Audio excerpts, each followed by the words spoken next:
So I got back from a trip the other day, and by the time I got home it was like 9 or 10 p.m. I'd been traveling all day, and by the time I landed I was just exhausted. I was really ready to go to sleep. When I did get home though, I found that my pre-order for Nintendo World Championships NES Edition had been delivered. I'd kinda forgotten I'd even ordered it. Despite being super tired though, I figured, what the heck, I have it now. I'll pop the game in real fast, try it out for like 10 minutes, then go straight to bed. So I started up the game, made my profile, and started playing, and no exaggeration, I ended up playing for an hour. I was literally immediately hooked. I was still tired, but after starting up the game, I was too addicted. I didn't really feel ready to go to sleep yet. To be honest, I didn't even think I'd be doing a video on this game, but here I am. So yeah, today we're reviewing Nintendo World Championships NES Edition. Nintendo World Championships is a bit of an odd game. It's clearly something of a spiritual successor to the NES Remix games, though still quite different. It's mostly based on the NES World Championships from back in the 80s and 90s. I myself have a lot of nostalgia for the old NES games, not because I grew up during that generation, but because I used to play them all the time on the NES I got from my dad. There was a point in my life where the only games I ever played were on that thing, and I loved it. In fact, I still love those games. Then of course I've also played them a bunch on the Virtual Console and Nintendo Switch Online, so all that to say, yes, I am very familiar with these games. In Nintendo World Championships, it's all about speedrunning various challenges across different NES games. The game features 13 of probably the most iconic games from the NES. Donkey Kong, Super Mario Bros., Legend of Zelda, Kirby, Excitebike, yeah, you know them well. These are games that most of us are pretty familiar with. The main single-player mode of the game is simply called Speedrun mode, where you play and unlock various speedrun challenges across the different NES games. They start out as very bite-sized challenges, very simple ones that are just a few seconds long. Get a super mushroom, or obtain the first sword in Legend of Zelda, stuff like that.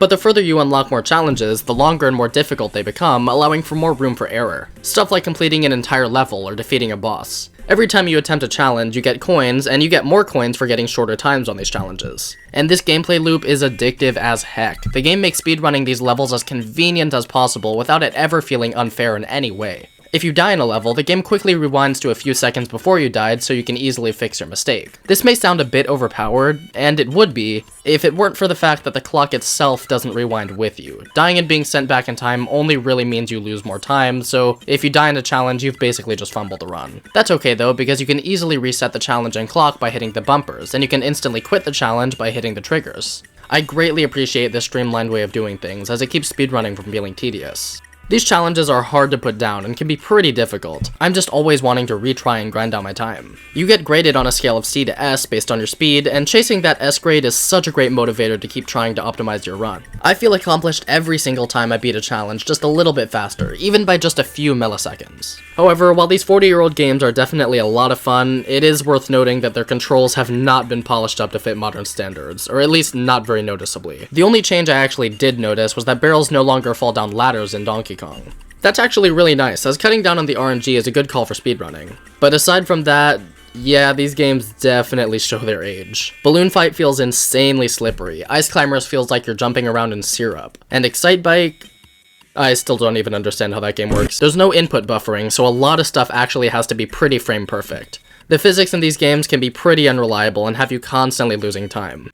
And yet, I wouldn't have it any other way. If you ask me, these weird janky controls are just part of the fun. Not only is it nostalgic, but it just adds to the challenge in a way I genuinely think works out. Also, it's just kinda funny to see people constantly dying in really dumb ways. Anyway, the coins you earn for playing can be used to unlock more levels and profile pictures. You also unlock badges for beating challenges, which you can wear on your profile to flex that you've earned them. So there's plenty of motivation to keep playing aside from just score chasing. I was also surprised to find that the game has a party mode, where you can do local multiplayer with up to 8 other people. I haven't had a chance to get a bunch of people together for this, but even just one-on-one is a really fun competition, and I can definitely see the game going down really well at parties. Great to break up some of the chaos between Smash and Mario Kart. You can also compete online against other players. In the World Championships mode, you try to get the best time you can in some select challenges, then later see how it stacks up against the rest of the players in the world. Then survival mode takes a bit more of a battle royale sort of style, where you race against the ghost of other players, with players being progressively eliminated. This is all nice, though it's a little disappointing that there's no mode to compete with other players live. It's always functionally just playing on your own, then comparing your scores. But maybe with this type of game, this really is the best way of doing things. I probably wouldn't want to have to wait 2 minutes for matchmaking just to play a 20-second level. One aspect of this game that I have seen as a bit controversial is the price tag. In my opinion though, and while I can definitely see the argument, I still think $30 on the eShop is not a bad deal for this little collection of content. And even the $60 collector's edition seems reasonable considering how much content is in it. It's a great package, one that I've been enjoying a whole lot, and I'll definitely be trying it out even more when I can get a bigger group together. But what do you think? Do you think Nintendo World Championships NES Edition's any good? Or is it just a nostalgia bait cash grab? Or maybe a bit of both? Let me know in the comments.